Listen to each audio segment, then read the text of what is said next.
Hi everyone, just want to do a quick sort of behind the scenes little tour thing here and show you what actually came about today.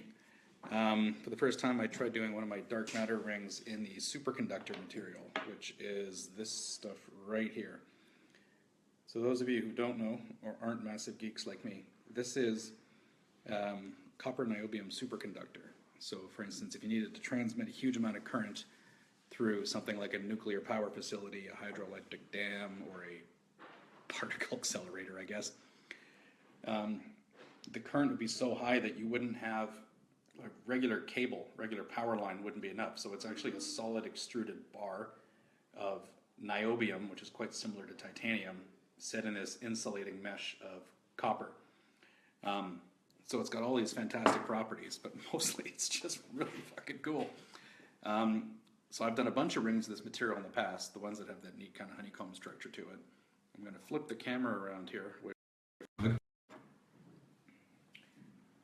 hoping that's going to focus okay for you, but this is one of my dark matter rings, which are the ones that have all the crazy facets and angles set into them.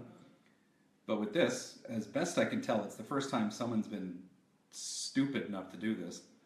But every angle you look at the material, because of that honeycomb structure, you get a completely different appearance just purely based on what angle you are introducing these facets into the ring.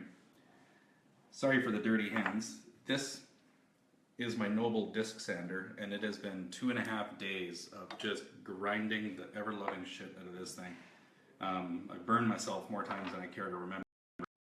I have no idea if this thing will ever be made again or if I can even afford to sell it, because it's, I think it ends up being, it was about 14 or 15 hours of me sitting at the disc sander here.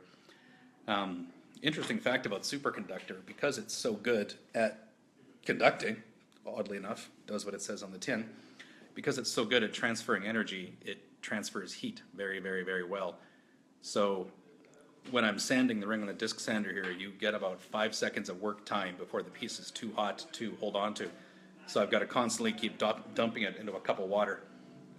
So I've burned myself a good 15 or 20 times on it. So I might actually just take this ring and throw it into the ocean or into the fires of Mount Doom or somewhere. Please don't ask to buy it, because I don't ever want to make this fucking thing again. Figure out now is if I'm going to keep it with this traditional copper niobium color scheme. The copper is, of course, the reddish part. Hey, science. What I've had a lot of fun with is actually, when the ring is finished, putting it into an acid bath, cupric chloride. And what that does is that actually eats away the copper, and you're left with this sort of kind of bio-armor H.R. Geiger looking mechanical structure to it. So I'm trying to figure out if I should acid etch this one to give it that really neat linear fashion, or keep it with this sort of high polish. If you have any ideas, I'm all ears.